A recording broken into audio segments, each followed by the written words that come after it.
Folks, good day to you one and all, and back with one of our favorite series, touring cars. It's going to probably become one of the premier races to watch on the iRacing calendar in South Africa in 2022. Frankie Innes was with me, Mike Side, for round one and round number two of the series. And joining me tonight, the other voice of Western Province Motorsport, the man from Yo Stasi, and that is FC Nieuwoud. FC, good day to you. Lovely to be back in the second gear studio for another iRacing session. This time the iRSA Touring Car Challenge. Lovely to be here with you, Gary. Yeah, you've missed out on the first two rounds of this, and it's been fantastic racing. Leading out the top end of the grid is Jennifer Miliaris and Umpi Swart, both on 49 points as we come to the end of the practice session. You can see they all get removed, they'll all be coming back as they go into their 10-minute qualifier. Byron Mitchell on 43, Michael Stephen on 42. Then rounding out the top five just a little bit further back than Tin Bezuidenhout, the man that was out at Cologne International on Saturday on 32 points alongside Carl McCarthy. Yeah, Carl McCarthy level on points there with Clinton Bezuidenhout on 32 points. Jason Kutsia, the next man out there in 29 points. Jaco Steyn, one of the big guys that's instrumental in the background in all the leagues out there at the moment. He's in 8th position on 28 points. John T. Weiss in there with 25, along with Nathan Victor, and rounding off that top 10, Johan Grobler on 22 points. Interesting one this is going to be. Let's get the leaderboards up there. So we're 47 seconds into qualifying, and you'll see the guys out on circuit. As we said, some of those top riders. There's Umpi Swart, there is Michael Stephen. Nice to see the comeback in there in the Denzo car. Robbie Teens moving up into the A division, and they've been promoted from division number 2. Kwanda Makuna, also a man that was down at Killarney on Saturday. Herman Lazarus, Willem Botha, Ryan Ottens, and the man from Carbs and Coffee, Andrew Thomas. Welcome to the five of them to this series, division number 1, round number 3 for 2022. Yeah, of course, the interesting thing is the cars that are available to use today, the Audi RS3, the Honda Civic Type R, and the Hyundai Elantra N series. Or was it Nitro series or just the N series with Hyundai? The N series was actually brought out back in the days when I still worked for Hyundai down in Milnerton here in the Western Cape area, and the N series was literally with the bigger rims and the skirts and the color coding and what have you on it. And well, iRacing picked up that because obviously Hyundai worldwide started the N series before it actually came to South Africa. And between the Audi, the Honda, and the Hyundai, the car of choice, I'm proud to say, the people I used to work for, the Hyundai. Well, I'll proudly back the boykies that I used to work for from the German side of the family, the Audis. So let's see what they can do out there. A nice mix between the Hyundais and the Audis out there. I think there's about a lone Honda or two out there. I know Brent Thompson was out in a Honda during the practice sessions. So we'll have to see if anybody else has been brave enough to take on the Japanese name. Or is it just, no, it looks like it's just Brent Thompson that's taken up the Japanese title. So, Germany versus Korea versus Japan today out here in the iRSA TCR Challenge Series. And it'll be interesting to see what the guys can do out here in qualifying. Riding on board there with Jaco Steyn, the man with that beautiful, is it neon yellow and blue livery? The Upton Steel livery on that Hyundai Elantra. We'll have a look and see what they can do. So Jaco Steyn, a big thanks to him, the man that does all the work in the background to make it all possible. Byron Mitchell is going to be one of the guys to keep an eye on as well, no doubt about it. The young Nathan Victor, man that started last season doing Class C with a GTI Challenge at Killarney International Raceway. As we got Janeman Prius that's in there as well. There's his livery. Oh, very nice looking livery, that I must say. That's one of the Audis. Another one of the Audis out there, man that's just moved up to Division A, and that is this man, Herman Lazarus. Yeah, the traditional baby blue out on the Herman Lazarus car, cheapercars.co.za. the man that's instrumental there with them. But let's look at this. First qualifying times up on the board now. Byron Mitchell goes fast as he gets pipped down by Yuri Umpi Swart, who's out there in the Umpini car. He goes with a 1:38.2, a full second faster than anybody else that's out there on track with him. Byron Mitchell only 1:39.2, so a full second between pole and second pole at this stage of the fight. Yep. And there comes Michael Stephen, comes on board to play as well. Michael Stephen comes up onto the front row of the grid after doing his first hot lap. Then we got that, you saw Byron Mitchell, Jason Kutsia, the Ironman, 39.2, Jaco Steyn, and big thanks to Jaco. He's done so much in the background for iRacing in South Africa alongside Dr. Mike Verrier, utterly brilliant stuff. Willem Botha, the man from Toyota, he's in there on a 39.5. Sandro Bakari on a 1:39.8. Chase Herald, the man was doing some serious work at Kalani on Saturday with the racemates Neon de Toy NDT Racing, and they were in fact instrumental with Jason Kutsia out there on circuit. The comeback kid Robbie Teens, nice to have him out there. Janeman Prius, a man we got to know in the 6-hour races. Herman Lazarus, and he's up from Division 2 now up into Division 1. And then somebody I must admit I don't know much about, Ines Botma, that comes in on a 1:41. Yeah, Ines Botma out there in a 1:41, and Nathan Victor just set a time in his Hyundai Elantra out in 7th position on a 1:39.689. A lot of the guys that still need to come out and qualify. Willem Botha has slightly improved on his time. Jason Kutsia has improved. Byron Mitchell goes one up and he goes to a 1:38.6, but there's still 4/10, almost 5/10 of a second off of Umpi Swart's pace out there in that pole position in his Elantra, riding on board there with the likes of Clinton Besaidenout now in what almost looks like it's Penzard now, Davidson and Sons, that Audi out there of Clinton Besaidenout. Very instrumental, because that's the colours that they were running in the racing, the National Series on Saturday at Kalani International, Davidson and Sons. So nice to see that they've managed to carry that livery through as well. 15 times up there already. I still see a whole long list here of people that have not put times up yet. Savannah Swartz is out there. Also Brent Thompson. That's another man we haven't had a look at yet. Oh, that's a lovely Doritos. Doritos. The Doritos Honda. Very, very nice, I must say. A lot of additional names I see down the bottom here that haven't put up lap times yet. The likes of Keegan Campos, Julian Familiaris, Ryan Ottens, Nati and Samangi, Ati Nagel, and James Grobler. That's all names that was originally loaded, and I don't see any of them putting any times at this stage of the fight. So still time to come up from Brent Thompson, Clinton Besaidenout, and then Werner Swart. Now, Werner Swart's another man that we haven't got much previous knowledge on. It'll be nice to see how he slots into this one. So for those of you that have just joined us, there's our race information. Touring Car Challenge, round number 3 for 22, Alton Park Circuit. Yeah, coming to you from the Alton Park Circuit in Little Budworth in England. The track length, 4.27 kilometers out there.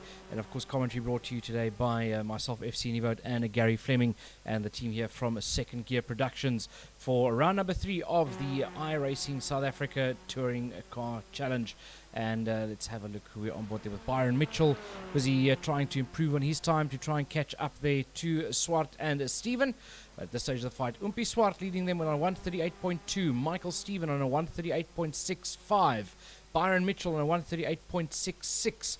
Jaco Steyn out and there. He's got a lap in hand, whereas the other two, FC have already gone into pits. Umpi and Michael Stephen are in fact not riding at the moment. So odds are they have finished their 2 flyers. Can Byron put it up on the front row of the grid? Nope, he realizes that he can't do it, and he slows it all down, and that's his 2 laps done. Yeah, done and dusted there for Byron. Riding on board there with Willem Botha. He's on a 1:39.333 in 7th position at this stage of the fight, just ahead there of John T. Weiss, Nathan Victor, Sandro Bakari, Brent Thompson, Jared Paul, Robbie Teens, Janeman Prius, Werner Swart, Ines Botma, and Herman Lazarus, with a little more than a minute and a half left in this qualifying session.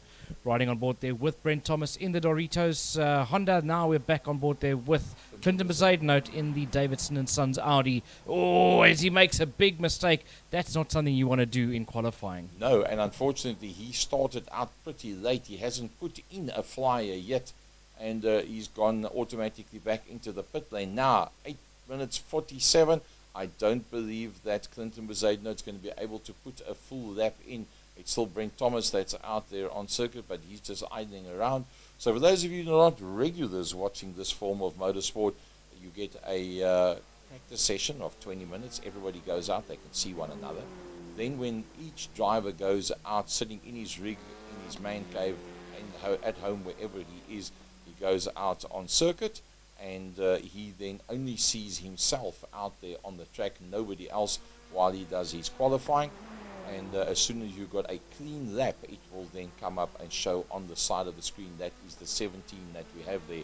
9 minutes 30, that is now gone. That is the last car driver combination that is out on circuit. And that is Willem Botha in the Coca-Cola car. Yeah, in the Coca-Cola Hyundai. And if you look at the bottom left of the screen, it shows you how he's doing in each sector there. And at this stage of the fight, not improving in any of the sectors and deciding to abandon that, as the time is about 5 seconds away from running out there. And that will be the end of qualifying. And we'll see who slots in where when this race starts within the next minute or so. Yep, the computer will now do all the necessaries and work out who's going to be standing where. So let's see, front row of the grid, they went out early, they put their laps in early. Umpie Swart and Michael Stephen. Yeah, that's your front row. Second row on the grid, Byron Mitchell in P3 with Jaco Steyn in P4. On the third row, Jason Coetzee, P5. Chase Herald filling that 6th position. Willem Botha, Jonty Weiss brings up row number 4 with Nathan Victor and Sandro Bakari filling the 5th row. Behind them, Brent Thompson in the Honda, followed by Jared Paul, and then Robbie Teings and Janeman Prius on row number 7. Yep, behind that is Werner Swartz and Ines Botma. And then behind that is Herman Lazarus and Julian from the iRSA. Wow, he hasn't put in a lap time. Ottens, Bezuidenhout, Grobler, Atinagel, Keegan Campos, all of them are out there on the grid. Nati and Samangi as well. And none of those guys have put in any qualifying times at all.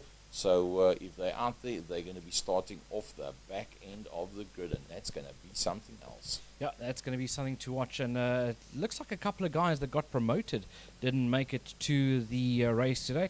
Kwanda Mokwena, not on the grid. Didn't see him in any of the qualifying sessions or the practice session, and that takes him out of this one. So let's have a look as everybody gets into their grid slots with Umpie Swart, Michael Stephen, Byron Mitchell, and Jaco Steyn, the 4 guys at the front. They're all Hyundais taking up those top 4 positions, and Jason Coetzee, the lone man with the Audi there, along with Sandro Bakari in the top 10. Only 2 Audis out there. Gaza, standing start for these guys? I do believe it's going to be a standing start, and Light here up. we go. Here we go, and we're off. You just see tyre smoke as everybody starts flying off the line. It's very, very slow start for Jaco Steyn as he gets engulfed there in cars, but it is Umpie Swart that leads them into turn 1 with Byron Mitchell. He's moved up into P2. Then it's Michael Stephen, Jason Coetzee, Chase Herald, Willem Botha, Sandro Bakari, Jared Paul, Jonty Weiss. Look at Jaco Steyn, went down from 3rd or 4th on the grid, fell all the way down into 10th position. Yeah, that cost him very, very dearly. Willem Botha has been off track and come back onto circuit again as they work their way through that long left-hander. Umpie Swart's got the... Oh, there's a big off. Who was that? We'll try and pick up that who went off there. I think it could have been Michael Stephen. Let's have a look riding on board with Michael. Yeah, I just got it all wrong, and that sent him into the litter and into the tyre wall. And that could cost him dearly in this race. Michael Stephen was on track for a good result. Started on the 2nd position on the grid, and he dropped down to 3rd at the start of the race. But look at how close it is coming down. That downhill lights flashing there as the guys says, get out of my way, I'm on the move. It's Swart from Mitchell, from Coetzee, then Chase Herald in P4, Willem Botha in P5, followed by Sandro Bakari, Jonty Weiss, Jared Paul, Jaco Steyn, Brent Thompson, Janeman Prius, Reino Ottens, Robbie Teings, Clinton Bezuidenhout. Everybody starts battling out for positions. Somebody else has gone off track there. I think that could have been Willem Botha. Let's check. Oh, right out onto the ground. He almost got it. He almost had it, but that threw him right back into... And look at this. Here comes the traffic. He tries to turn it around and keep it out of the way, but he got hammered in there. And I think that was probably Ryan Ottens. Yep, look at that. Ryan comes in blinded, bang, into the Coca-Cola car. and that is what took Ryan Ottens out of it. Yeah, that's not a happy Audi out there in the hands of Ryan Ottens. But let's have a look at this fight out here as Jason Kutsia is all over Byron Mitchell. Mitchell in trouble. Or is that... no, that's Chase Herald. That's all over the back of Jason Kutsia. Jason Kutsia in a lot of hot water out there as Chase Herald is being very, very racy in P4 all over the back end of that Audi of Kutsia. Oh, looks like connectivity problems there for Jason Kutsia in front of him as well. And you see that put Chase Herald off as he disappeared and then came back. Now Chase finds himself right on the outer edge of the circuit. He's going to have to try and recover that without getting into anybody's way. And just look at that, the cars just come piling past you. Brent Thompson in that lovely Doritos car, the next man that comes through there. So not so good for him, but very nice for these guys up front. It just shows you how close the racing is here. You can go from hero to zero in literally one little mistake, and all the cars come flying past you. But that now releases Umpi Swart and Byron Mitchell and Jason Kutsia in that top three positions. Sandro Bakari is having happy hunting grounds. He has started in P10 and now finds himself in P4 in that Audi RS3. Behind him, John T. Weiss in the Hyundai, the Valvoline Hyundai, sitting there in fifth position. You can see how cherry red those brakes become on that number 5 car. Jaco Steyn has worked his way back up into P6 behind John T. Weiss. Just look at that wonderful camera angle of John T. Weiss with Sandro Bakari right there ahead of him as they go around Alton Park circuit here in England in round number 3 of the iRSA TCR Touring Car Championship. Well, you would think if you're within 4/10 of a second, you're rubbing the back bumper. No siree. That's what 0.4, 0.5 and 0.6 looks like when you're looking at the car in front of you. John T. Weiss in that 5th position. Hard on the brakes, turns it in nice and smoothly. It's a long, long, long climbing turn that, and then up towards the blind rise. Let's go back to the front end of the field. Umpi Swart, is he breaking away? Hell yeah. Umpi Swart's got 1.2 seconds already gap, and if you think that he's taking it out of that man in the form of Byron Mitchell, and the two of them pulling away from that man, the Iron Man, Jason Kutsia. But Jason with heavy connectivity problems, and that in fact was the demise of Chase Herald with a connectivity problem for Jason Kutsia. Yeah, right behind Kutsia there, 2 seconds behind him, Sandro Bakari in that 4th position. But Bakari in trouble because just 0.3 of a second behind him is John T. Weiss. That's literally one small mistake and you lose that position to Weiss. Ooh, like that. Oh, yeah, like that. The pressure is on for Sandro Bakari. Look at how John T. Weiss gains. He goes and sits on that outside. Oh, tries to get his nose up. Now he dives for the outside, going into this right-hander. How's that for closing the line? Sandro Bakari, a seasoned racer, just knows how to cover that line. Covered that line very well, but the man's on the move. John T. Weiss is on the move. He'll have the inside line. Surely he's going to make it stick. Yes, he does. He takes the Valvoline car from 5th up into 4th position. But will he be able to get away from Sandro Bakari? I'm not too sure. Sandro is pretty competitive out there, and I think he's going to be fighting back for that position in the not too distant future. Yeah, Sandro Bakari definitely going to try and fight back for that one, but Bakari not out of trouble because right behind him, Jaco Steyn now slowly but surely starting to gain on him in the 88 Hyundai Elantra, sitting right on the case of Bakari. Bakari trying to stay in touch there with John T. Weiss, so he's trying to catch, but he's also got to watch his rear as Jaco Steyn might just be the dark horse that's going to try and get up his nose up on the inside there of Bakari as they go into that left-hander. Just look at how close the racing is. Hard on the brakes they go. John T. Weiss leading this train, this high-speed train, as it looks like they're already starting to catch up to the back markers in the form of Herman Lazarus. Yeah, I think Herman had a problem earlier on, and well, you can see at the bottom end of the screen, the Herman Lazarus 2 laps down. So definitely was one of the initial problems that happened, and that's cost him literally his race. Now finds himself 2 laps down. Jaco Steyn on board with him, and I tell you what, this man has done so much in the background. I really hope he gets a very, very good result out of this.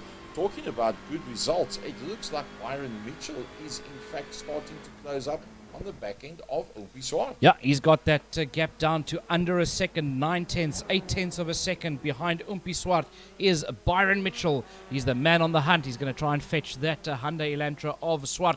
Both of them out in Hyundais. Jason Kutsia, the man out there in an Audi, sits in P3, but he's 4 seconds behind them, still heavily glitching out there. Then John T. Weiss in that fourth position, 2 seconds behind the likes of Jason Kutsia, followed by Jaco Steyn in P5. Sandro Bakari has now dropped down to 6th position as Steyn managed to get past him there.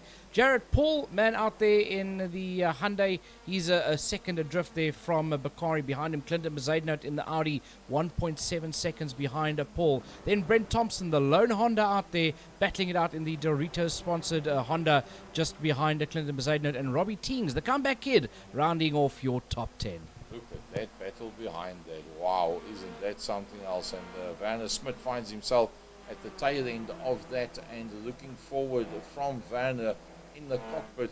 Look how tantalizing that looks. Just hoping somebody's going to make a mistake and not take you with them. 5 of them, you can cover them with a blanket. Yeah, cover them with a blanket indeed, and that's the backmarker Herman Lazarus that's in there with them, trying to stay out of trouble but not compromise his own race as he tries to get out of the way, but he's in the way there of a couple of the guys. Werner Swart having to duck left and right not to make contact with Johan Grobler ahead of him as they all sit there in that battle for 11th, 12th, 13th, 14th, with Julian Familiaris in there with them as well, and Herman Lazarus doing a pretty good job to be a moving obstacle for these guys at this stage of the fight. Yeah, he's in 21st position, but he's in the limelight right now. I mean, you saw just that one roll out of the gas and how far it dropped Werner Swart's back. The guy is battling to catch up again. He's just outside of that slipstream and not finding it easy from there whatsoever. Up on the inside of Herman Lazarus, a slight touch onto Herman, and that sends Herman packing.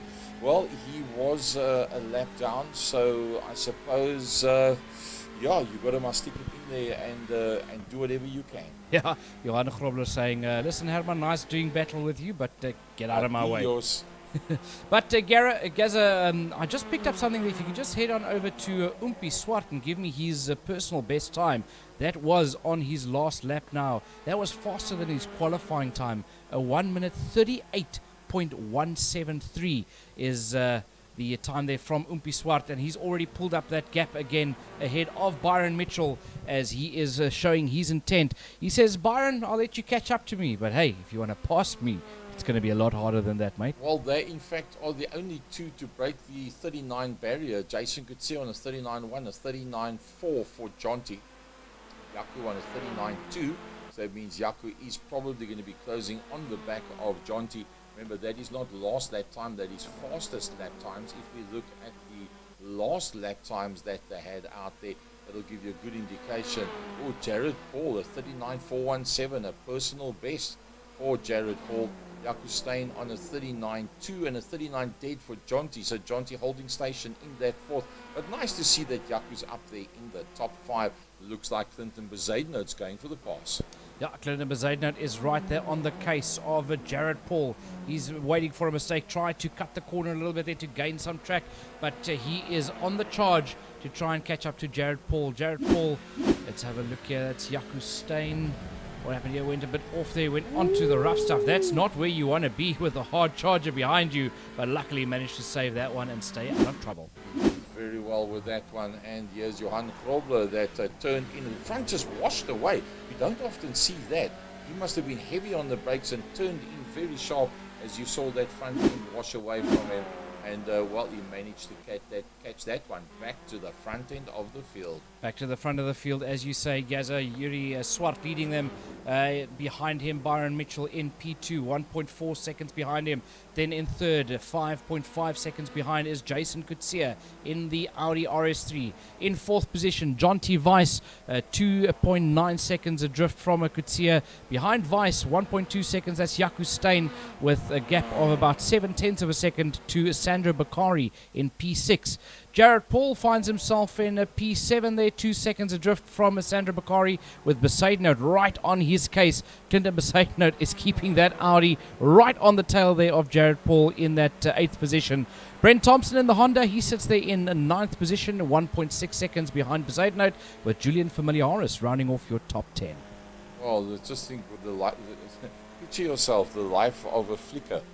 on the front bumper of a racing car. That's what you'll see pretty much. He goes for the inside. Clinton Besaidno ducks up on the inside, late on the brakes, sticks it up ahead there of Jared Paul. Paul did not see that one coming. We didn't even see that coming, and we used to noticing these kind of things. But a brilliant move there from Clinton Besaidno as he dips up on the inside there of Jared Paul. He made that one count, no doubt about it. Looks like Ryan Ottens is running into a bit of a problem.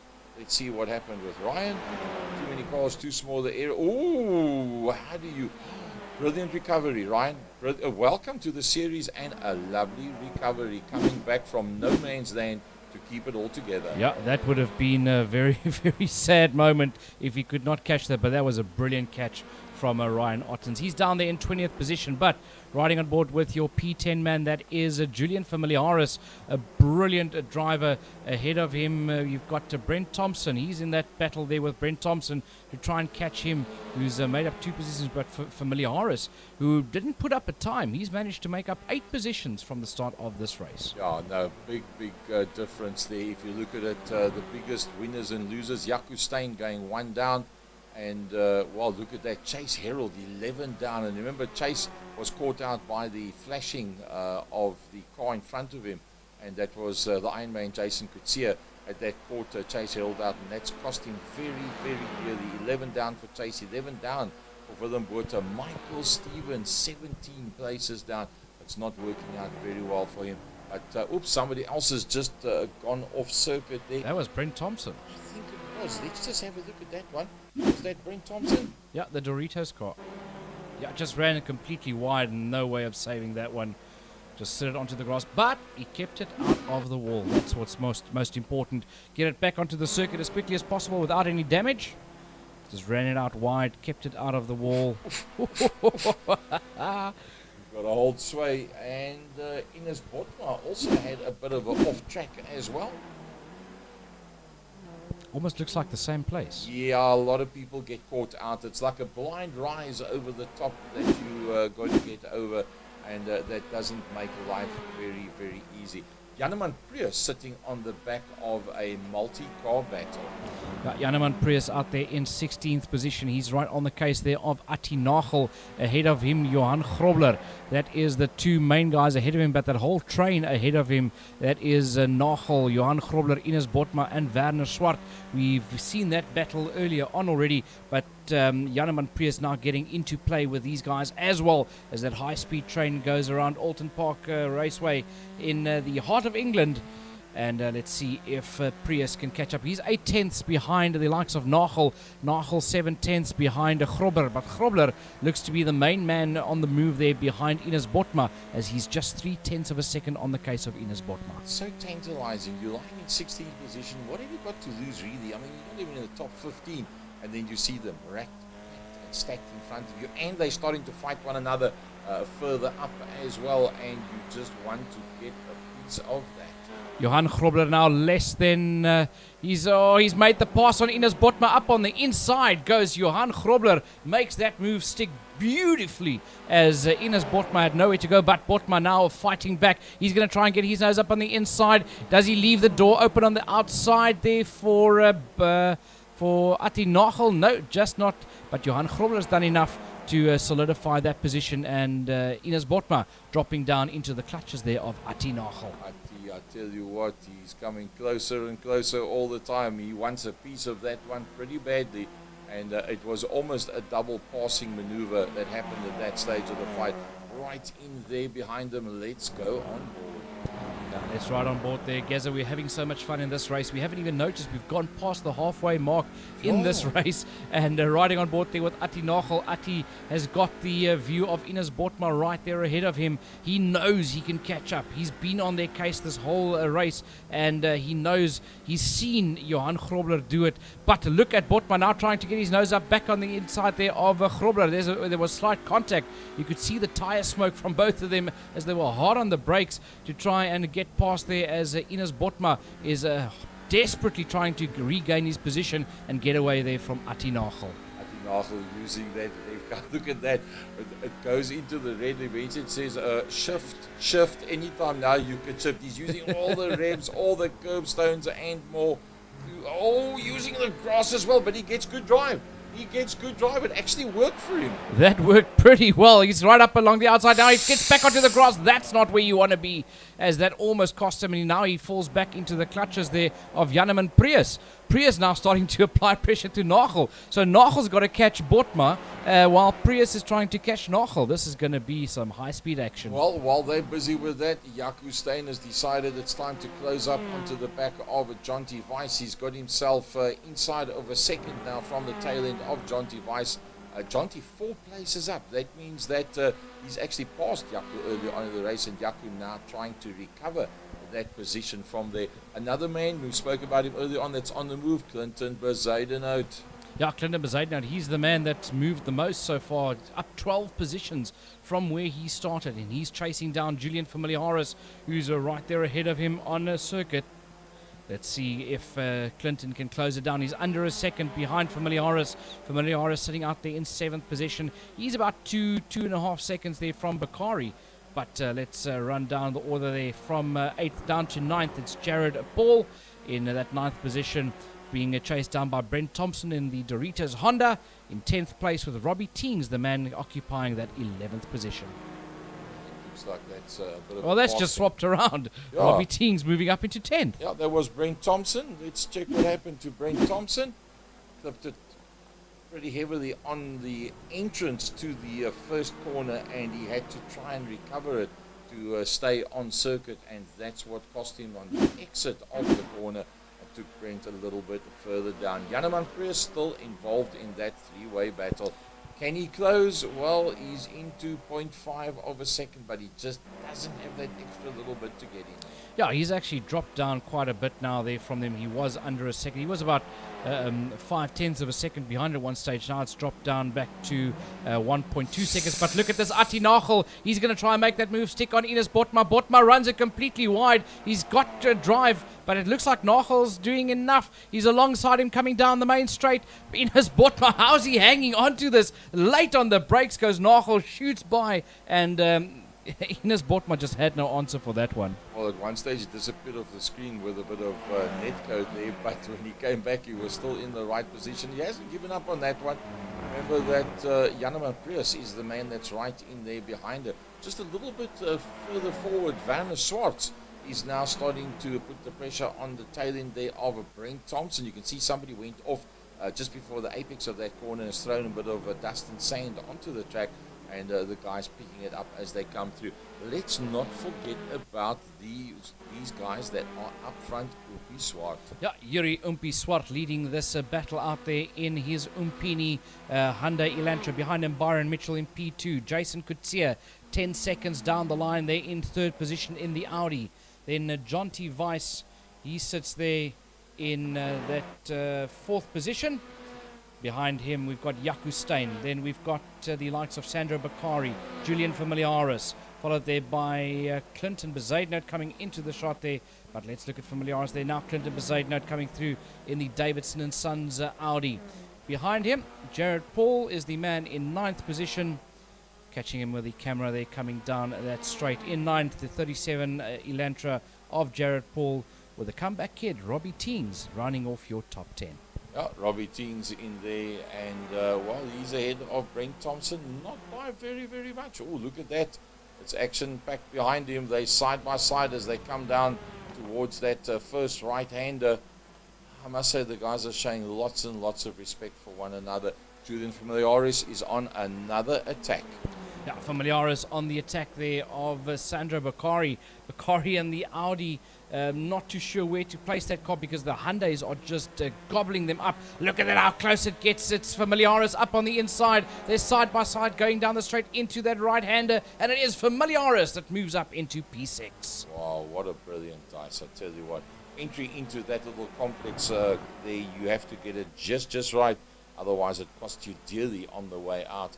So, Umbi Swart with Byron Mitchell inside of a second. We'll go back to that in the not-too-distant future from the Ironman, Jason Kutsia and Jonty Weiss. Let's have a look at the championship leaders. Julian Familiaris is leading with Umbi Swart. They on level points. Umbi leading the race. Julian down in 6th. Byron Mitchell that is just 6 points behind Umpi, and Julian finds himself in second place. So the pressure's actually on Julian Familiaris right now to make a plan. Unfortunately, Michael Steven falling a long way down, and that's going to cost him his 4th position overall ahead of Clinton Bezuidenhout. Clinton Bezuidenhout finds himself inside of the top 10, and in fact Clinton closing up once again on the back end of Sandra Bakari. Yeah, Bezuidenhout on the move there as that Audi creeps closer and closer to the Audi of Bakari, as Clinton Bezuidenhout there in 8th position. Beautiful looking car out there for Clinton Bezuidenhout, as Gary said, actually carrying over the livery from his main circuit car onto his TCR car here, that Audi RS3. And behind him Jared Paul in 9th position, followed by Robbie Teens. There we have Brent Thompson. Thompson was right there on the case of Robbie Teens at 7/10 of a second between the two of them. I think he got camera shy. Yep. As we went to him, he ran wide and he lost that initiative that he had. A nice little battle going on behind him as well. Yeah, that is the main battle to watch, as Thompson is now 4/10 of a second behind Teens, but Johan Grobler, Werner Swart, and all of them in there to battle it out there. That ping car of Johan Grobler right on the case of Thompson, and not too far behind him, Werner Swart in his Hyundai also applying a lot of pressure. Byron Mitchell still within a second. Keep an eye on the left-hand top corner. Oh, everybody cutting that corner. You can see the grass is getting a bit worn out. Byron Mitchell, keep an eye on the left-hand top corner of your screen. Should that go down to a half a second or anything nearby to that, we will go back to that battle. We don't want to miss out on that. But right now it's Werner Swartz and Brent Thompson and Grobler that actually swap positions. So as you said, one little mistake, it's all it takes. Drop down. Yeah, Brent Thomas actually dropping down 2 positions, as Werner Swart also managed to squeeze by him. And the next man behind Thompson, Ati Nagel, in a bit of a bother there with the likes of Ines Botma within 2/10 of a second. Yeah, that's what happened there for Thompson. Just ran it wide, lost 2 positions, make it 3 positions. And he lost the impetus by going onto the grass. It just didn't have that pulling power, the traction to pull him forward, and that made him slower all the way up the straight. And unfortunately, yeah, from there was no recovering. He was going to drop more than 1 position. While talking about having difficulty, Byron Mitchell. What happened here? Oh, ran it wide, trying to catch up there to Umpi Swart. It's just ahead of him. It's so frustrating. You can see the guy that you need to catch. He's right there. You know you can catch him, but small mistakes that creep in. But he's already worked it back up to 7/10 of a second, under a second there between Swart and Byron Mitchell, with about 5.5 minutes to go in this race. That's actually quite surprising. You would have thought he would actually drop back with that going off track the way he did. He was on 0.9 most of the time, and now it's in the 0.7s and the 0.8. So Byron Mitchell, to my mind, with 5 minutes to go, which is going to give them probably about 3 laps, it looks like he is deciding now it's time to mount a charge at the tail end of Umpi Swart. He's got 13 seconds on the Ironman Jason Kutsia, so doesn't have to worry too much about what is behind him. But Julian Familiaris and Jaco Steyn still involved in that big battle. Yeah, it's Julian Familiaris and Jaco Steyn tied in that battle, and all of them are trying to catch the man ahead of them. That's John T. Weiss in P4, with Familiaris being the man furthest there from Weiss. He's got to get past Steyn before he can even get to Weiss, but just look at that train. It's so close. Anything can still happen in this race between those 3 guys. Janoan Prius had a bit of a gardening session, goes into the kitty litter. Trying to catch that. Yeah. Remember I said it's so tantalizing with those cars in front of you? Well, it was just a little bit too, and look how long it takes him to get back onto the circuit. Cost him dearly. Yeah, not what he would have wanted. But Julian Familiaris trying to catch the likes there of Steyn, but riding on board with your race leader, Yuri Umpi Swart. He's leading this race as he's coming up on Willem Botha, who's about to lap in 18th position. Behind him, Byron Mitchell. It's under a second. I do believe that Umpi is managing this race perfectly. Yeah. He's not doing anything major. He just maintains that gap between himself and Mitchell. Yeah. I think he's gone very, very light on fuel, and that's if he sees Mitchell making a mistake, it means he can climb off the gas a little bit and just manage that gap to keep into a second, 9/10 of a second the whole time. No doubt about it. He's playing it a little bit safe now. He's made it just outside of a second. Now it closes back down again. Jaco Steyn very, very close on the tail end of the man in front of him, Julian from the iRSA. Jaco Steyn trying to break into that top 5. Julian from the iRSA super duper consistent in oval track, in iRacing as such. I'm looking forward to some oval track this weekend. Cape Hall Drive is going to be happening down at Killarney International. Jaco Steyn right in there. He's got up to 0.3 of a second. Almost 3 minutes left in this one. A lap and a half, 2 laps. That's all that there is in it. You want to go? You got to go now. Yeah, you got to go now, or hope and pray for a miracle. We've seen what can happen if you make a small mistake, and with these gaps so small between the guys, literally anything can happen. Let's have a look here at Ati Nago. Oh, 3 abreast. That doesn't work. That's never going to work. Oh, that's never going to work. That's a biggie. Oh, getting wiped out there, no fault of your own.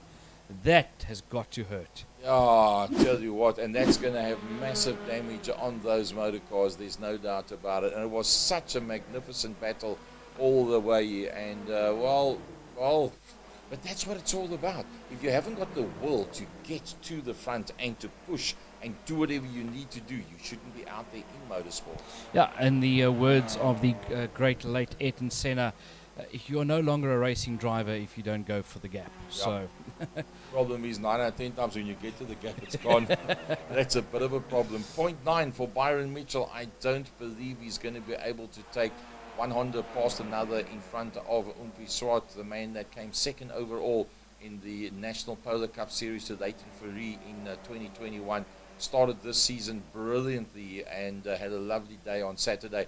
Carried that performance and the assurance in his abilities through 2 tonight series, and even earlier on this morning he was on the WhatsApp saying, guys, it's race day today. You would have thought he would still be reveling in what happened on Saturday, but this morning he was already into this one and saying, we're going to have fun tonight.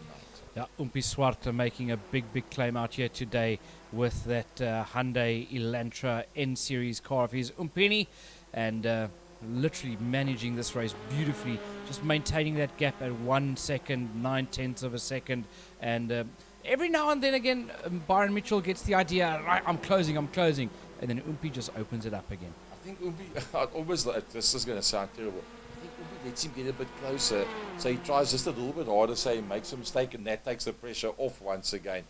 Julian from the iRSA, the man that is level pegging with Umpi Swart at the top end of the points log after 2 rounds, is looking to make up one more position. The problem is the guy's trying to pass. Called Jonty Weiss. You've got to get up very early on a Monday morning past Jonty Weiss. Yeah, I missed that passing that he did on Jaco Steyn. I wonder if Steyn didn't make a mistake and went off circuit there, but he's got to try and catch up. Let's have a look. That stage, Familiaris was already past him. It was just that light run off the track for Jaco Steyn, where he went off the track, but he didn't exactly lose that much time. If we look at that, yeah, no, not too bad. I don't think that made too much of a difference. But we are in with 4 seconds to go. Let's go back to the leader. Yeah, riding on board with your race leader. This is his last lap. The next time he crosses the start-finish line, it'll be over and done with. Byron Mitchell now 7/10 of a second. Mitchell picking up the pace to try and catch up to the back end there of Swart. Let's see if he can make it as they go through the works here at Alton Park Speedway in England. Umpi Swart leading them from Byron Mitchell. These two are in fight there for first and second, with Jason Kutsia just battling it out there in that 3rd position. Jason Kutsia finds himself 14 seconds off. He's not going to be able to make it up from there. But to finish it, to win it, you first got to finish it. And it's not all over yet. He's still got to do 1 or 2 more corners. But he's done such a brilliant job. Umpi Swart from Byron Mitchell. I think it's just fitting that we stay with him on this last lap in the Umpini Hyundai. I tell you what, it's been a brilliant drive in that Elantra, the Class N Elantra. That is sort of like the sports series of Hyundai worldwide, and those Umpini colours looking very, very nice as they go through underneath the Carlu Bridge for the last time. Yeah, for the last time they go through there. Byron Mitchell, he thinks he's got a chance at this if he can just catch up there. It's down to 0.5 of a second between the two of them. He's now putting everything he can on the main straight now. Across the line he goes. Your race winner, Yuri Umpi Swart, with Byron Mitchell 0.5 of a second behind him in that second position. Now we've got to wait 15 seconds for the third place man, Jason Kutsia, to bring home that Audi RS3. Oh, Jason Kutsia is going to come through. He'll be pretty chuffed with that one, with a third overall in there behind that. Julian from Marialis. Then it is John T. Weiss, and then well done, Yaku. In behind that, in the Davidson and Brothers cars, Clinton Mercedes. Sandra Bakari didn't get dropped from that original battle that they were in from Jared Paul. And then the next one going to come through is going to be Robbie Teens in the Denso car. A little bit further back. Also, once again, a 14-second gap. But that due to incident earlier on in the race. Just 1 second in there behind him is Johan Grobler from Chase Herald. Yeah, Chase Herald bringing home that car in 12th position, with Ines Botma bringing in the next Audi in that 13th position. Janeman Prius crossing the line there in 14th position. That's him crossing the line there now with Brent Thompson in the Honda in 15th, with Werner Swart bringing home that Hyundai of his in 16th position. And that was the last car on the lead lap. Yep, that was the last one that came through there. Wow. Well, FC, as I said to you, you missed the first 2 rounds due to work commitments and joining this evening. Thank you very much for joining us. Now you can see what I was talking about when I said this touring car series is going to be one of the very, very popular ones for the season. Oh, definitely some very, very exciting, tight, close racing out there. And what an honor and a privilege it's been to share this here with you this evening. Looking at your race results, Umpi Swart taking the win there in the Hyundai, followed by Byron Mitchell in a second, Jason Kutsia bringing home third, Julian Familiaris in fourth, and John T. Weiss rounding off your top 5. Yep, then Jaco Steyn, the man that put the whole series together from Clinton Mercedes, Sandra Bakari, and Jared Paul, with Robbie Teens rounding out the top 10. Now then behind it, Teens, Johan Grobler in P11, Chase Herald coming home into that 12th position, Ines Botma in 13th with Janeman Prius in 14th, Brent Thompson bringing home the Honda in 15th with Werner Swart, Michael Steven and Willem Botha up into 18th position. So a big welcome once again to Kwanda Makuna, Aman Lazarus, Willem Botha, Ryan Ottens and Andrew Thomas that have moved up from the 2nd division to the A division. Going into this race, it was Julian Familiaris from Umpi Swart on 49 apiece, with Byron Mitchell and Michael Steven on 43 and 42, and then 32 for Clinton Mercedes. You do the mathematics. We'll be back with this form of motorsport in a few weeks from now, probably about 3 weeks from now. But we've got some more iRacing to look forward to on Wednesday night. That will be the Sports and GT Master Series. That'll be going out normal time tomorrow night. FC, a closing word from your side. Yeah, lovely to be here. Thanks for inviting me down for the Touring Car Challenge. It was lovely being here with you, and I look forward to the next one. Unfortunately, the Sports and GT Master Series, I'll miss that one on Wednesday night, but you and Frankie must enjoy it. From my side, FC New Vote, good night. May I be the first one to say happy 21st birthday, FC New Vote. From my side, Gary Fleming, good night to you, one and all.